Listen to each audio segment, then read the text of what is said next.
I would describe Tulsa as a piece of very fine, very, very fine art. Tulsa is a wonderful big little city. About 1 million people in the MSA, growing, diverse, interesting, has a storied background. It's a place for families, for young professionals, for business leaders, for small business owners. There's something really special about Tulsans. Everyone is so friendly. We hear this all the time from our new members. People are coming here, they feel welcome, they're engaged, they're wanting to dig in. I feel a sense of camaraderie. I feel a sense of commitment to community. I feel a sense of commitment to economic development. I think what's really special about Tulsa right now is that we're trying to build the next 100 years here while hanging on to the things that are core to us and to our identity and not losing sight of those things as we grow. Tulsa's a great backdrop, it has a robust and burgeoning arts district.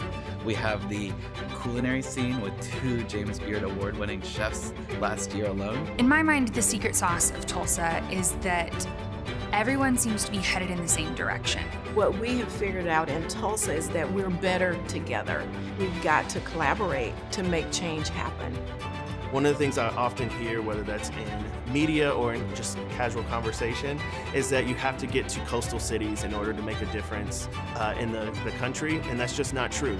There's so much happening here in the Heartland where you get involved in local elections, you get involved in local initiatives, you get involved in what it means to be building community from the ground up, and all of a sudden you see that you've actually had a hand in truly pushing a community forward, and all of that talent is here and really looking forward to working together. Tulsa truly is a wonderful place, and that big little city comes to life and is alive and a great place for all.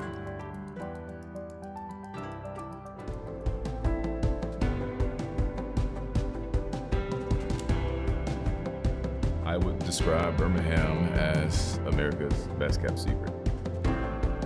Birmingham is evolving a well-deserved reputation as a place with a powerful sense of who it is and where it's been and where it's going. This city continues to evolve itself and transform. It's exciting to be here during a time like this. Birmingham is a blueberry and tomato soup, and we are a progressive city.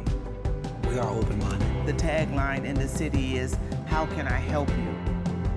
Birmingham was able to reinvent itself after the collapse of steel and transform itself into a banking hub, an insurance hub, construction hub. And we're at the point where we're starting to become known now as an emerging tech hub. They are very welcoming of small business. They champion it. Birmingham is small enough where you can try something innovative enough to see if it works, but it's big enough to make it scalable and make it applicable to any other city in America. You have a great quality of life here.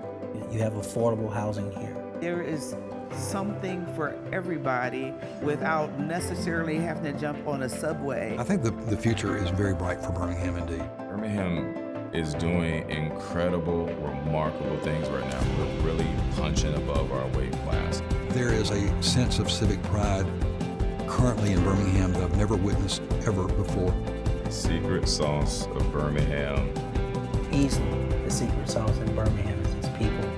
Passion, vision, and authenticity. It reminds us that we have built something here that is remarkable. Success begets success. The secret sauce then is we actually have the platform, the place here to be our ancestors' wildest dreams.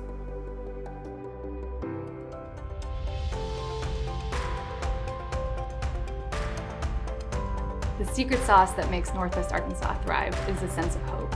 It's hope that you can raise your family here and build your business here, and you can get to know your neighbors and go for a run and a bike ride, and you can do it with safety and comfort and beauty all around you.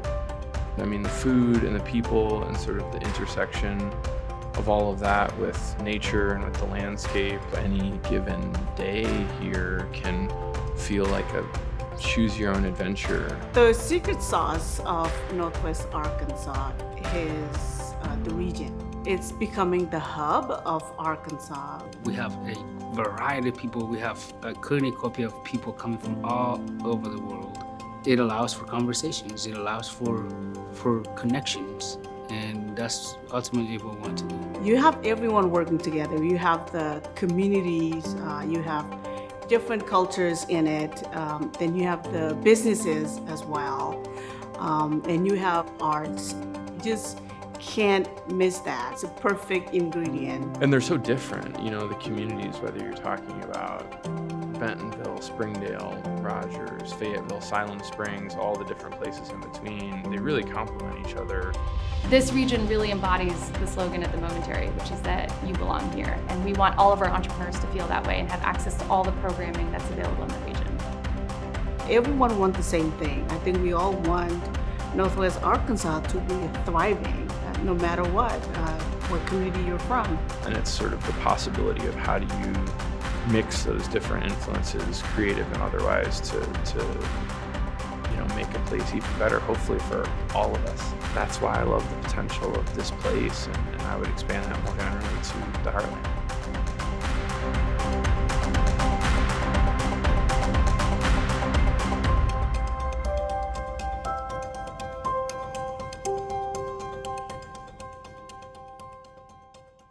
Please welcome back to the stage co-founder of the Heartland Summit, Olivia Walton, along with President and CEO of the NWA Council, Nelson Peacock, Tulsa's Mayor, G.T. Bynum, and Director of the Department of Innovation and Economic Opportunity for the City of Birmingham, Cornell Wesley.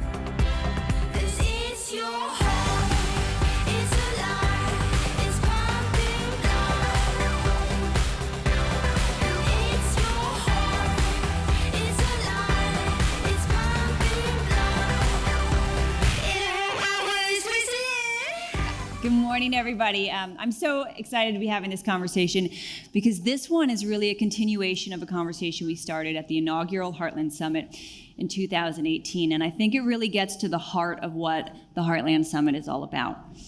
So we want to understand and share what is the secret sauce that makes an economy and a community thrive. As the video showed, there is incredible energy and momentum in each of these towns or regions in Northwest Arkansas and Birmingham and in Tulsa. They all enjoy rapidly growing economies and rapidly rising quality of life, but each with their own unique flavor. One ingredient they all have in common, though, is forward-looking leadership. And we're lucky this morning to have three outstanding examples of local leaders with us: G.T. Bynum, Nelson Peacock, and Cornell Wesley. So please help me welcome them again. Okay.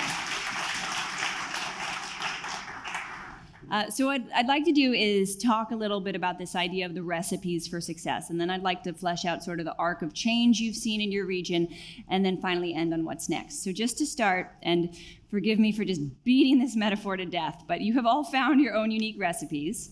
What do you think have been the 2 or 3 most important ingredients or factors that you can point to explain why your community is thriving today? And perhaps let's start with Nelson. Yeah, okay, well, thank you.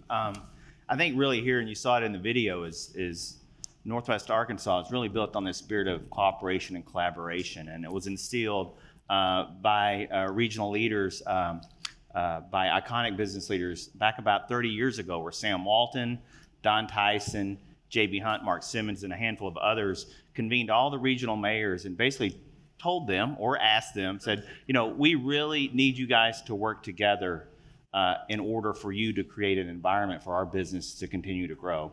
And that happened 30 years ago. They came together, they got the airport built that many of you flew into. That work has continued collaboratively as we've expanded into workforce development, economic development, arts and culture, investing in downtowns. And if you get around this region, you will see every community here ultimately has a lot of what's going on here in Bentonville and their own unique flavor. And I think that's because we've all learned that kind of the sum of the parts, Northwest Arkansas is greater, and all the unique cities are greater because they work together. Well, I think there's probably 3 things that we've I would attribute our success in Tulsa to.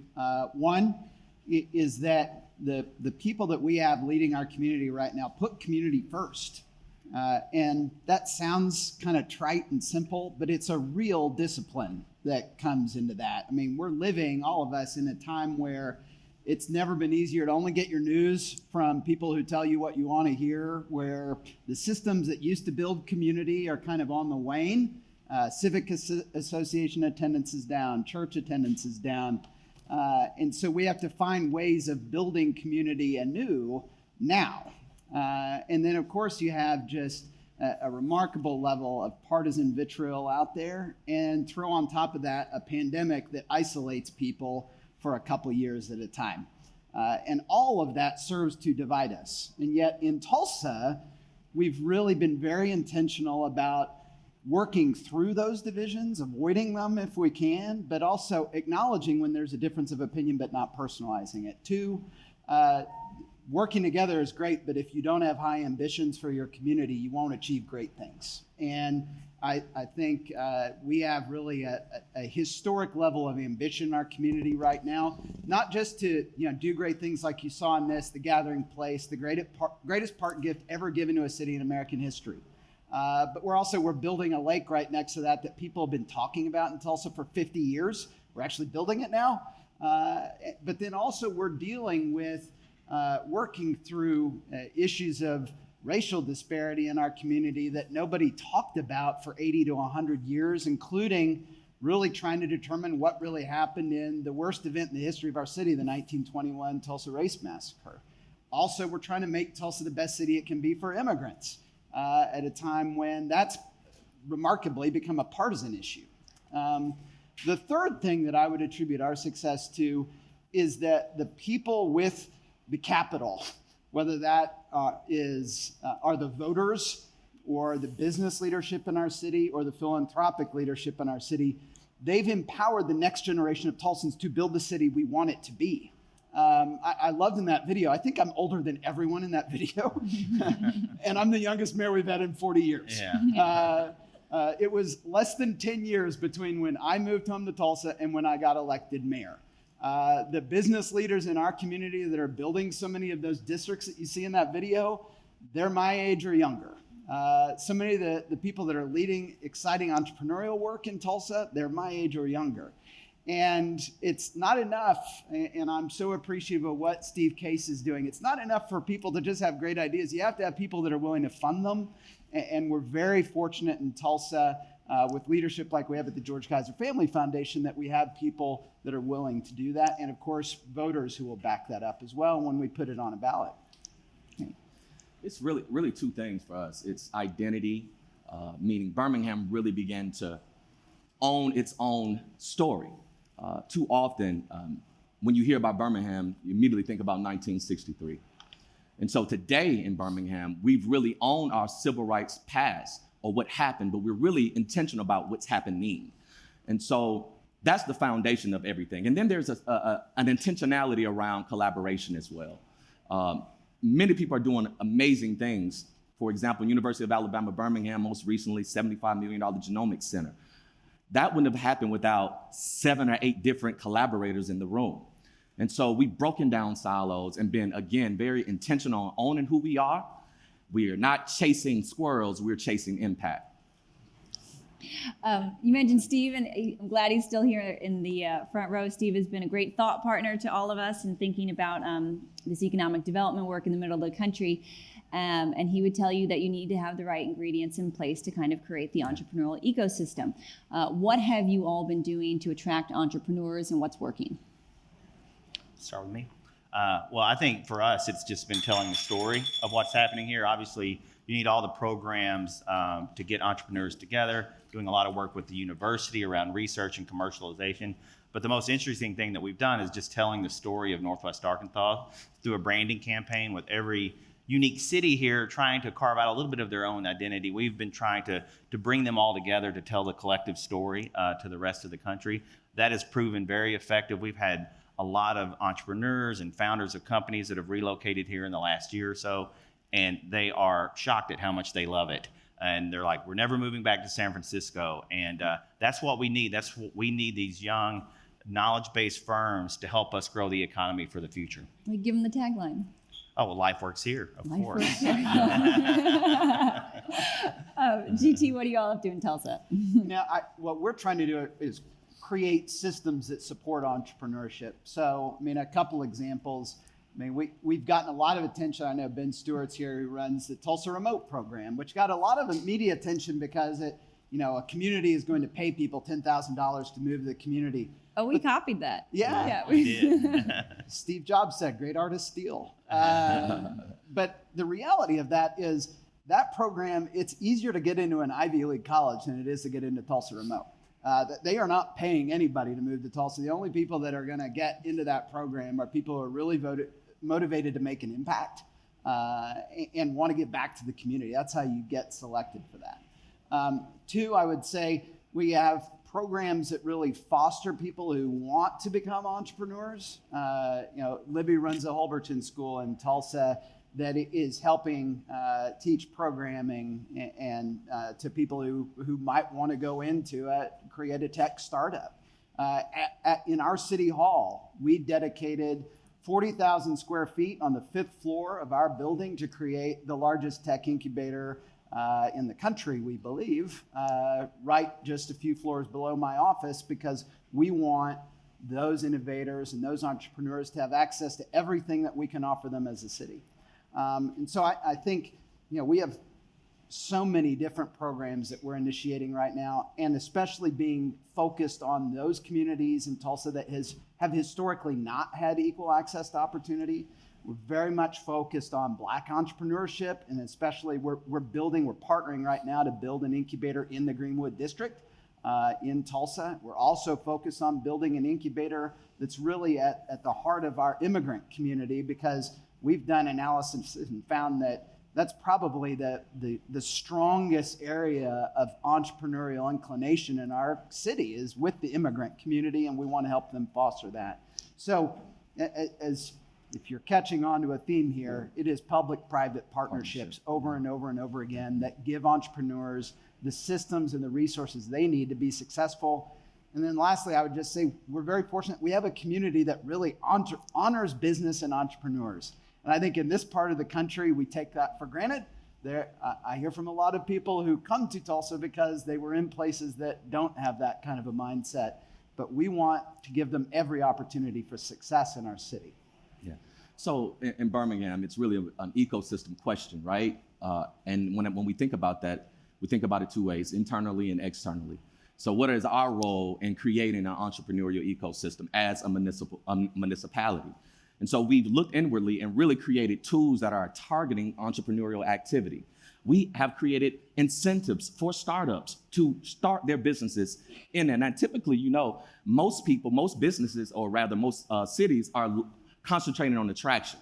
We want to concentrate on expansion and retention efforts, as well as creating tools for startups to do. And what do they need? We know that all startups are, by definition, they're not lendable, they're not bankable. So they need access to capital. They need technical assistance. They need guidance in their year 2, year 3. And we've wrapped our arms around them with partners like Innovation Depot, from Rep Birmingham to the Birmingham Business Resource Center. We act as the intermediary to access to these resources. And when we can't be an intermediary, or there's a void in the market, we'll create the tool ourselves. Cornell, there have been several catalytic investments in Birmingham lately, and when we spoke a couple weeks ago, you were telling me about a big housing project. That's right. Will you tell us what's going on? And that's a great example. As we survey what we have in our toolbox, Birmingham is cash poor but asset rich. And so when we looked at our assets, we began to ask the question, how do we redeploy them in a way that's meaningful, in a way that it can spur economic growth? And so we had 222 acres in a part of town that had no activity, for lack of better words, right? And so what we did was we reached outside of our pond. We went national to see what African-American developers could come into our community and create some change, to the tune of now $100 million, 3,000 new homes, senior housing, affordable housing, condos, estate homes in Birmingham, mind you, and it's the largest transaction in the history of our city. Just by looking inward and saying, all right, we got some assets. We may not be able to put cash in the deal, but we can sell you this property in such a way that can spur change in that community. Mm-hmm. And again, the largest all African-American led transaction in the history of our city. And our city is a majority minority community. So that's shocking to me, but it's exciting about where we're headed. GT Nelson, how about just on that issue of housing? You know, that is one of the things you really have to work out when you are growing this quickly. What have you found works? I think for us, one of the things we're really focused on is affordable housing. You know, probably the best problem we have right now is our city is growing so fast. People are worried that we'll end up like cities that will not be named, that grew too fast and had a shutdown in quality of life, and housing became so expensive that people had to move out. So we've created an affordable housing trust fund that, again, we partner with city dollars and philanthropic dollars to incentivize developers as they're building new, whether it's apartment complexes or housing developments, that they have incentives that normally in the past we would have done just to get somebody to build something in Tulsa. Well, now we want them to build with affordable housing in mind. We have in my office, just right outside my door, a housing policy director that helps us bring all the resources that the city has to bear to create housing affordability in our city. But it's an issue that we're going to have to stay ahead of and not fall behind the ball on, and so we're always focused on it. Yeah, and for us, housing is a completely new issue. 5 years ago when we moved here, it certainly wasn't on the list of agenda items, but as we've made a more attractive place and attracted a lot more people, it is becoming an issue. And so I think for us, it really is how do we get all the communities working together because we are a polycentric region and every community is going to have their different theories on growth. How do we get them together, thinking about how what they do affects the neighboring community? So we're really working hard to bring that all together, create a little more density so we can have a little more transit options for the community here, maintain the character of each of our downtowns and community, but really stitch it all together in a way that makes sense. You know, last night my husband Tom said something which I think really articulated something that we've all really been doing to some extent. He was saying that, you know, out of COVID, there's really been this shift because of the rise of remote work, and we need to shift from recruiting businesses to recruiting talent. What are y'all doing to recruit talent? Well, for us, I can say that is something where we feel a tremendous competitive advantage. One, I mean, the point on housing is so important. I think all three of our cities, that's a competitive advantage for us, is that we can offer housing affordability to people. Anytime we can get someone from a coastal city who's thinking about moving to Tulsa for work, when they find out the house they can buy for what they would be paying back where they're coming from, it blows them away. We want to keep that as an asset for us. But I think that is... But on the lifestyle side, we've gone big on trails. So we're about 2 decades into building a city that, you know, making public investments in our city in a way that people would want to come to Tulsa. So, and that started with building the BOK Center, our concert arena. It's been the arena of the year nationally 2 of the last 4 years. We lost out 1 year to Staples Center, 1 year to Madison Square Garden, so not bad competition to be there with. And now you're seeing voter approval for things like building the lake in the Arkansas River, like building a new museum for Gilcrease Museum, which is right up there with Crystal Bridges on being one of the great collections of American art and history in the country. We have over 24 different initiatives like that underway that we're building on. And I want to give the Kaiser Foundation credit because they keyed in on this idea of remote work being something that could be a real asset for us. And it started with, how much do we spend on trying to recruit companies to Tulsa? And what if instead we just focused on remote workers and get the people from those companies to come to town instead? It's the same economic impact for us. And then you had the pandemic hit, and that's flipped the switch for us. And again, now our greatest challenge is we have so many people coming to Tulsa that we have to keep up on affordability.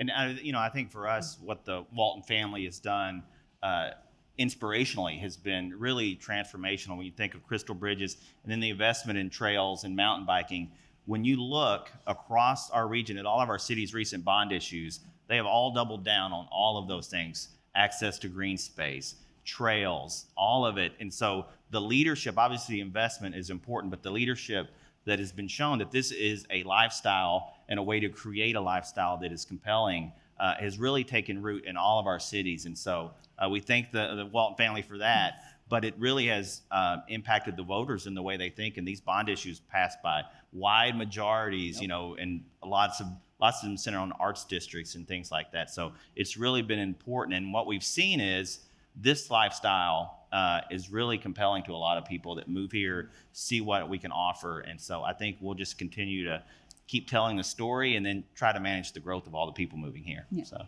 Yeah, we just want to retain the talent we have foundationally. Let's start there. Like, we don't want anyone leaving Birmingham. When you get here, we want to keep you, right? That's the first thing. And secondly, as we think about attracting, uniquely, Birmingham has never really owned its story. Like, we've never really marketed who we are today. Everybody knows who we were. And so we have the greatest chance in the world now, no pun intended, but pun intended, the World Games is coming to Birmingham.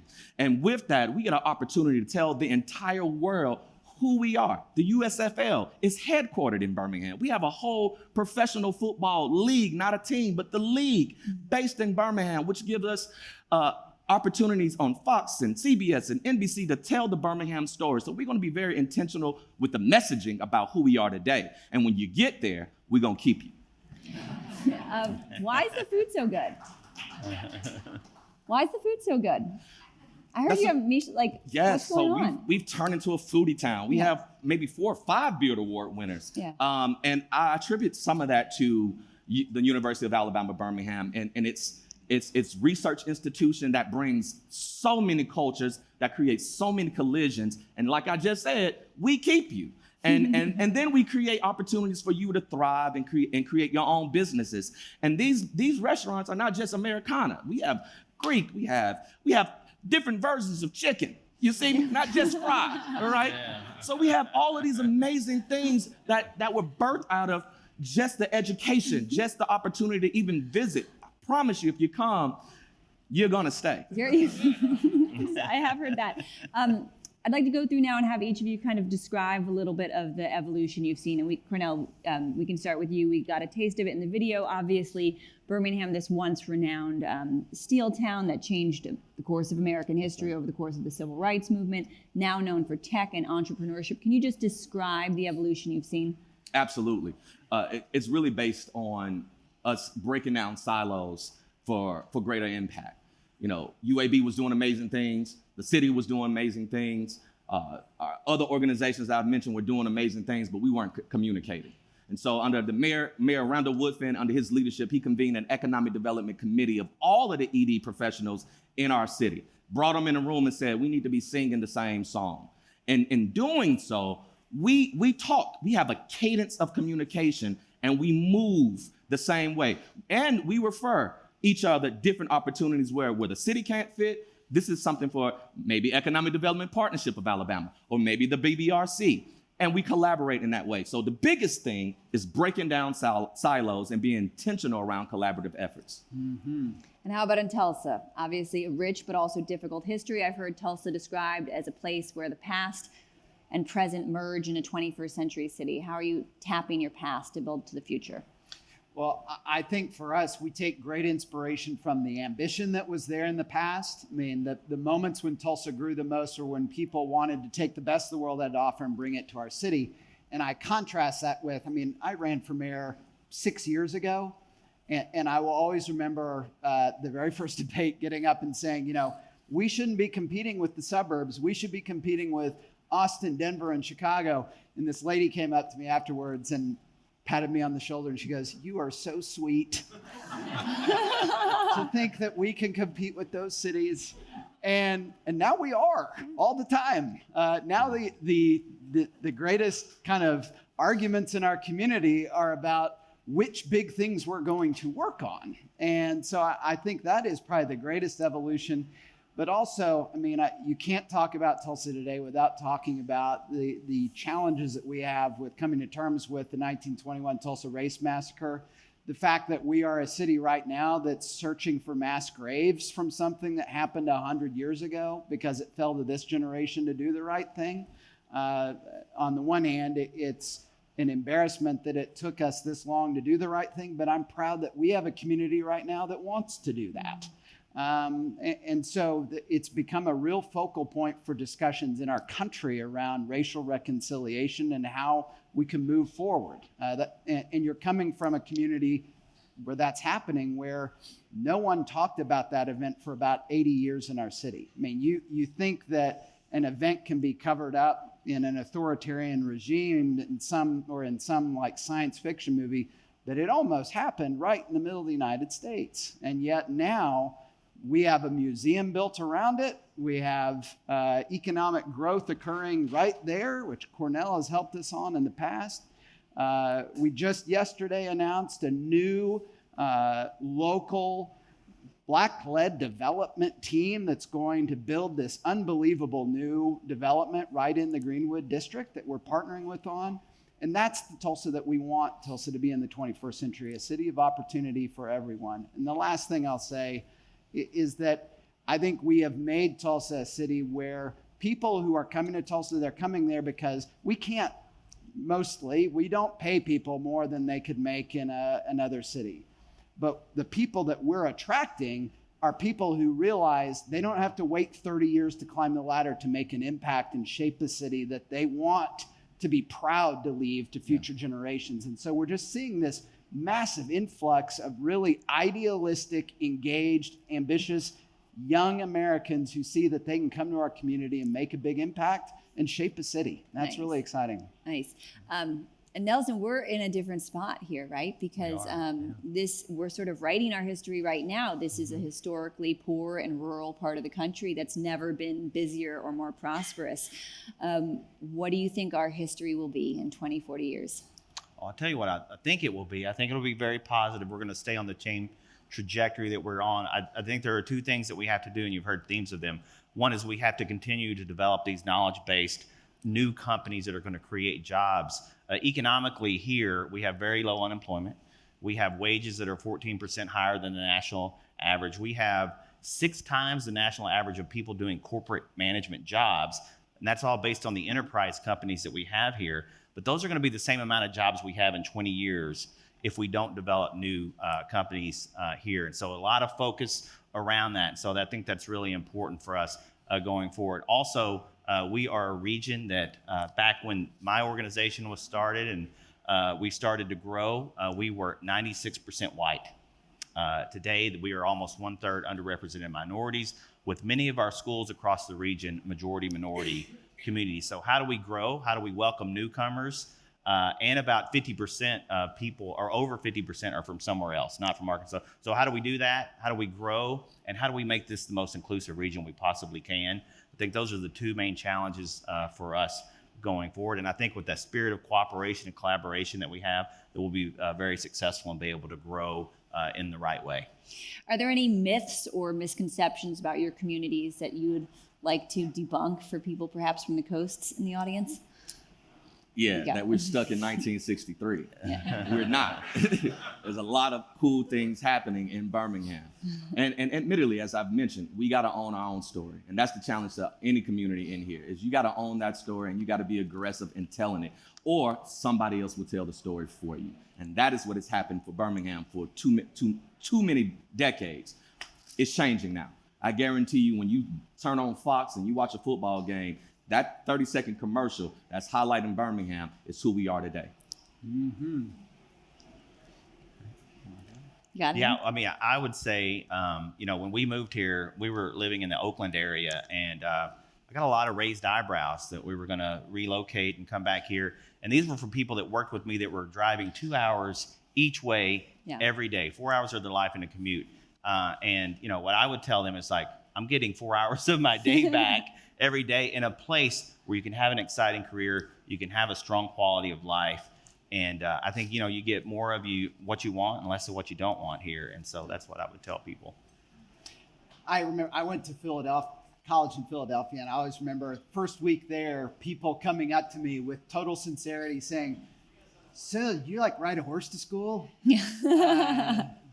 Were there Indians and teepees by your house? And in retrospect, I totally mishandled it. I should have said, yes, I did. It would have made me a fascinating character on campus. But I think our great challenge for Tulsa is not that people have a negative impression of our community, it's that people don't have an impression. And so we're really focused on bringing world-class assets to our city to change that. One of the most exciting things I've had the opportunity to do as mayor, on Monday, we opened the Bob Dylan Center in Tulsa. Bob Dylan's archive is now housed right next to the Woody Guthrie Archive in the Arts District in downtown Tulsa. We have people from all around the world come to Tulsa in the past week just to see the Bob Dylan Center.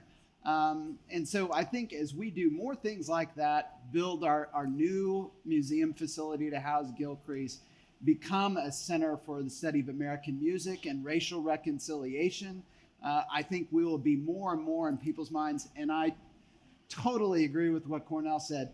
Anytime we can get people on the ground in Tulsa, we almost always keep them. Unless apparently they go to Birmingham. Yeah. So that's our great challenge, is just building those things that get people to our community, and then they fall in love with it.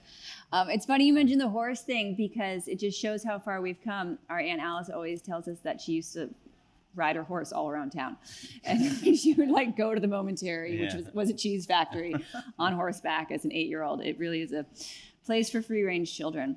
All right, just to wrap up, when you look forward to the next 5-10 years, I mean, you've hit on some of it, but where are you focusing most to ensure that your communities continue to thrive?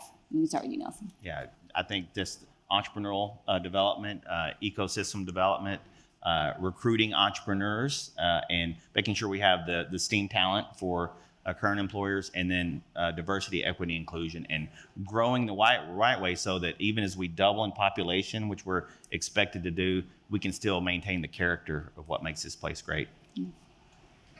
I want to do everything I can to encourage people to get involved in their community and local community service.